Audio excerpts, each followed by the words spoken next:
দেবু, দেবু তুই কি করে ভুলে গেলি রে? আমার কাছে জাপানি তেল না থাকলে আমি তোদের কখনোই বড় করে তুলতে পারতাম না রে পাগলা। দাদা, জাপানি তেল দিয়ে মানুষ বড় করা যায় না, দেবু বিচি বড় করা যায়। হ্যাঁ কি বলছিস কি? দেখো মা, একটা কথা আমি তোমাকে পরিষ্কার করে বলে দিচ্ছি। বল। পরিষ্কার। পুজোয় ম্যাচিং শাড়ি ব্লাউজ কিনবো, ভুরু তুলবো, পার্লার যাবো, মাল পটাবো, টাকা দাও। বাস, এখানে আমার বিমল খাওয়ার টাকা নেই, আর তুই এখানে পার্লার মারাতে এসেছিস। বের ওখান থেকে। তাহলে পটানোর আগে কেন বলেছিলে জাপানি তেল দিয়ে আমার লেবু চুষে দেবে?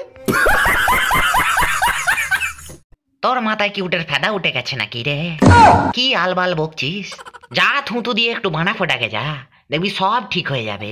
10 বোতল বাংলা মাল খেয়ে বাড়িতে এসে একটু ভুলভাল না বকলে বাংলা মালের কোনো কৃতিত্ব থাকে না দাদা।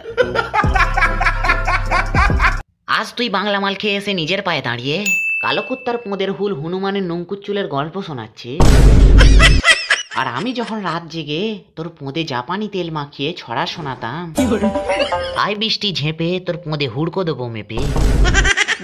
দেখ তো দেবু, সেই সব ছড়া তোর মনে পড়ে কিনা? এবারে পুজোর আগে পুজোর চাঁদা কেটে আমি রানু মণ্ডলকে বিয়ে করছি।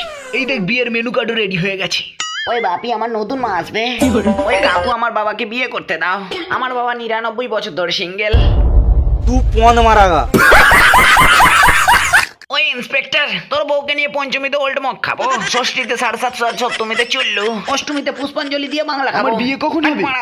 নবমীতে তো শালিকে নিয়ে ওয়োতে যাবো, ফুর্তি করবো। তোর মা